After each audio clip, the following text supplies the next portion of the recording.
voilà ce qu'il en coûte de défier la puissance du gladiateur. Mais qu'est-ce que c'est que ça? Pourquoi ils ont mis des grandes affiches avec des photos de gens sur la mairie? Parce que figure-toi que tous ces gens ont été pris en otage. Un otage? Dans la mairie? Mais non, pas dans la mairie, ni même en France, mais dans plein de pays du monde. Ils ont été pris en otage. Parce que dans beaucoup d'endroits du monde, là où ça va mal, des genres de bandits en profitent pour prendre des gens en otage. Et la police ne les arrête pas? Oh, ce sont des endroits où la police a du mal à intervenir, car il y a la guerre civile. Tiens, imagine que nous sommes dans un pays en guerre civile, un pays où des guérilleros font la guerre au gouvernement. Des guérilleros? Des rebelles armés contrôlent une partie du pays.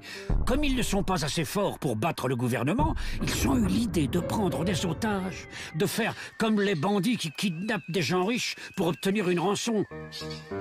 Mais eux, c'est pour s'acheter des armes et payer leur armée et surtout obtenir le pouvoir. Souvent, ils essayent de prendre en otage des étrangers car ils savent que leurs pays voudront absolument les libérer et donneront beaucoup d'argent pour ça. C'est très compliqué, Deré, car le gouvernement du pays en guerre civile ne veut surtout pas encourager les preneurs d'otages et il interdit de négocier avec eux.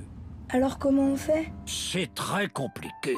Il faut faire intervenir des gens qui ont la confiance des preneurs d'otages et qui vont les convaincre de relâcher les otages. Et en même temps, faire comprendre au gouvernement que la vie de ces otages est importante. Un peu une mission impossible, quoi. C'est justement ma spécialité.